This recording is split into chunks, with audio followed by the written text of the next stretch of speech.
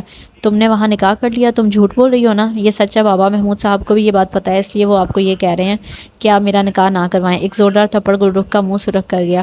تم نے مجھے کہیں منہ دکھانے کے قابل نہیں چھوڑا، میں اس سے تمہاری طلاق کروا دوں گا اور تمہاری شادی اپنے دوست سے ہی کرواؤں گا، سید خاندان میں اپنا رواج نہیں توڑوں گا۔ آپ میری طلاق نہیں کروا سکتے کیونکہ جس سے میں نے نکاح کیا ہے وہ ملک میں نہیں ہے، وہ امریکہ جا چکا ہے۔ اس نے جھوٹ بولا، وہ تیمور کو کوئی نقصان نہیں پہنچنے دینا چاہتی تھی۔ بابا پلیز مجھے معاف کر دیں، بے شک مجھے اپنے خاندان سے نکال دیں، مجھے میرے شوہر کے ساتھ بھیج دیں، وہ روتے ہوئے التجا کر رہی تھی۔ سلمان صاحب اس کی طرف پشت کی، اپنی دراز کی طرف بڑھے، چابی لاک کے اندر ڈالی۔ بابا میں جانتی ہوں میں نے غلطی کی، لیکن میں اسے پسند کرتی تھی، وہ سید خاندان کا نہیں ہے، لیکن اس کا خاندان بھی بہت اچھا ہے، محمود صاحب اسے جانتے ہیں، وہ بہت اچھا ہے، آپ اسے ملیں گے تو آپ کو بھی بہت اچھا لگے گا۔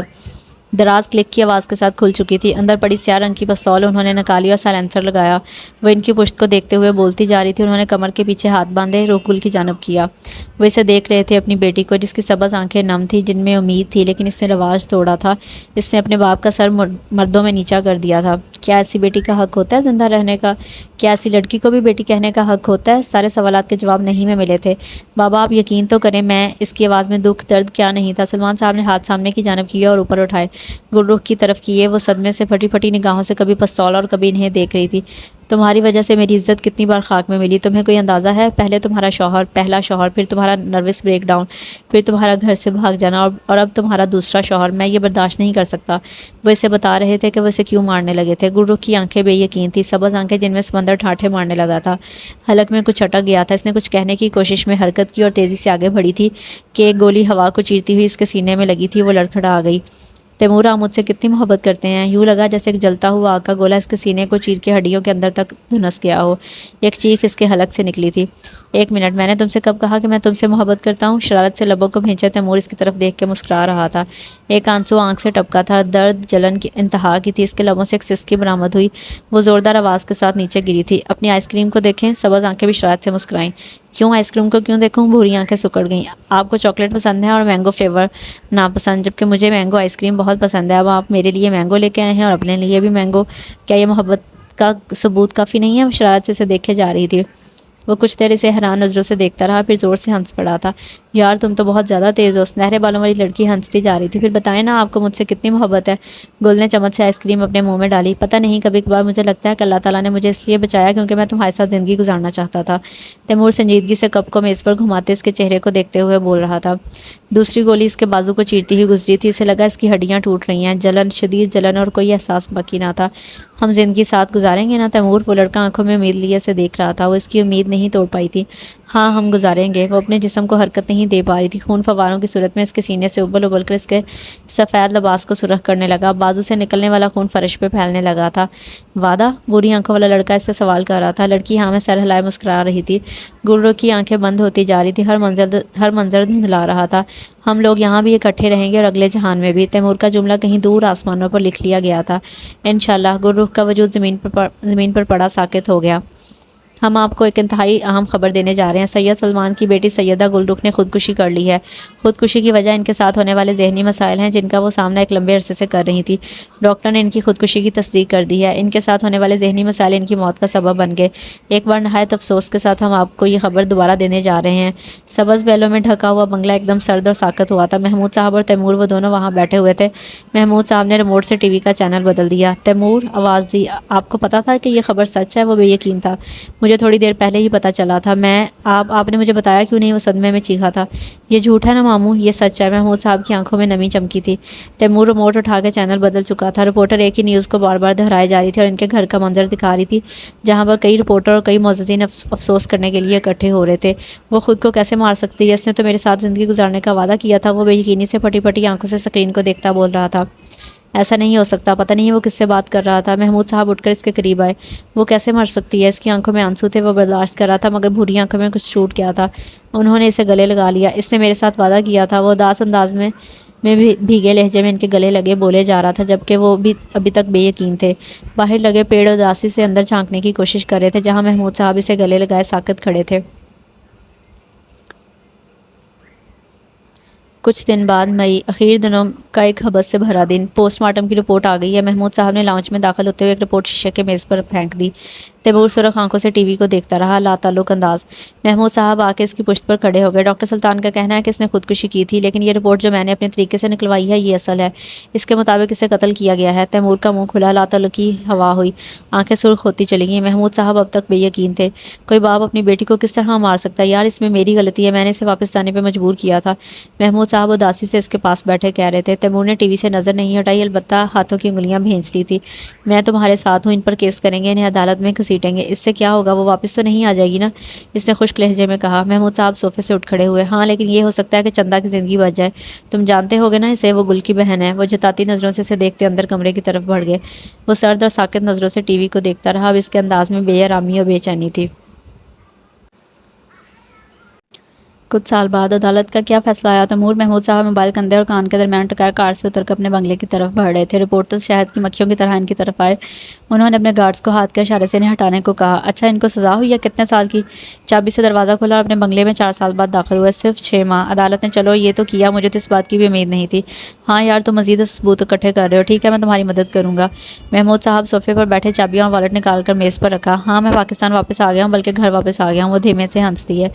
چندہ؟ ہاں وہ بھی واپس آ گئی ہے لیکن وہ اپنے گھر گئی ہے۔ تم آ جانا، پھر شام میں بات کرتے ہیں۔ وہ موبائل لے کے اپنے کمرے کی طرف بڑھ گئے۔ سبز بیلوں سے ڈھکا بنگلہ ایک بار پھر آباد ہونے جا رہا تھا۔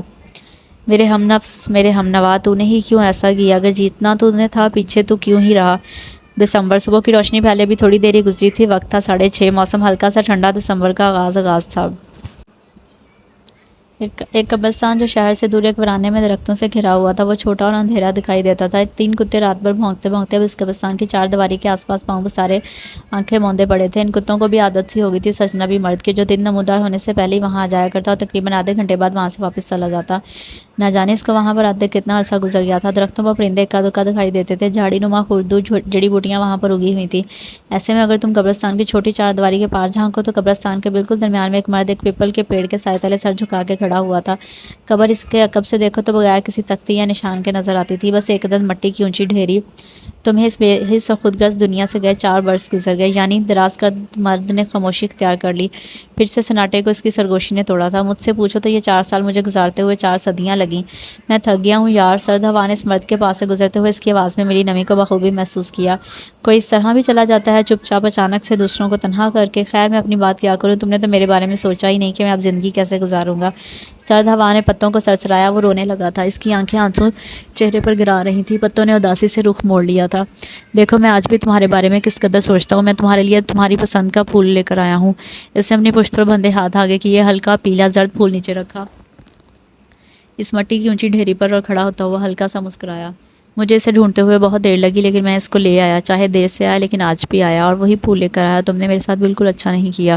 اس مرد کی آواز پھر سے آنسو بننے لگی تھی۔ اس نے اپنا سر جھکا لیا۔ آنسو ٹپ ٹپ مٹی کو نم کرتے جا رہے تھے جو کہ خاموش اور سنسان تھی، ویران اور بے رونق تھی۔ مٹی جو انسان کھڑا ہے اور مٹی جو انسان قبر کی تنہائی میں پڑا سو رہا ہے۔ سرد ہوا نے دھیرے دھیرے نم ہونا شروع کر دیا تھا اور اوس کی صورت میں پتوں پر گرنے لگی، بوند در بوند، قطرہ در قطرہ۔ چاہے میری زندگی کتنی ہی حسین ہو جائے مگر دل میں ایک انجان سا درد شاید میری زندگی کے آخری دن تک تازہ رہے گا، وہی درد جو تمہارے بچھڑ جانے کے بعد مجھ سے آ ملا ہے۔ وہ درد مجھے تمہاری موت کو کبھی بھولنے ہی نہیں دیتا۔ تمہارے درد کو میرے اندر کا انسان آج بھی محسوس کرتا ہے، پتہ نہیں کیوں، شاید اس لیے کہ آج بھی کئی قسم کی گل اسی ہی قسم کی آزمائش میں مبتلا ہیں جس میں تم مبتلا رہی۔ میں تم سے وعدہ تو نہیں کرتا لیکن میں ہر ممکن کوشش کروں گا کہ ان کو اس سے نجات دلا سکوں، ان فضول رسم و رواجوں کو ختم کرنے کی کوشش کروں جنہوں نے تمہاری زندگی کو برباد کر دیا اور آج کل زندگی چل رہی ہے، ٹھیک چل رہی ہے، زندگی کیا ہے، چند سانسیں ہیں اور پھر بس۔ میں تم سے خفا نہیں ہوں، ہم دونوں نے اکٹھے زندگی گزارنے کا وعدہ کیا تھا، بس تمہاری زندگی کی شام جلد آ گئی۔ چندا نے تیمور کی ڈائری بند کرتے ایک گہرا سانس لیا، آنکھوں میں چمکتی نمی کو صاف کرتے باہر چلی گئی۔ یہ تھا آج کا ناول جس کا نام ہے زندگی کی شام، اور اس کی رائٹر ہیں ختیجہ رضا۔ تو ریڈرز کیسا لگا آپ کو آج کا ناول؟ ہوپ فلی آپ کو پسند آیا ہوگا۔ پسند آیا ہو تو زیادہ سے زیادہ لائک اور شیئر کیجیے گا، اور اپنا بہت سارا خیال رکھیے گا۔ ملتے ہیں اگلی ویڈیو میں ایک نئے ناول کے ساتھ، تب تک کے لیے اللہ حافظ۔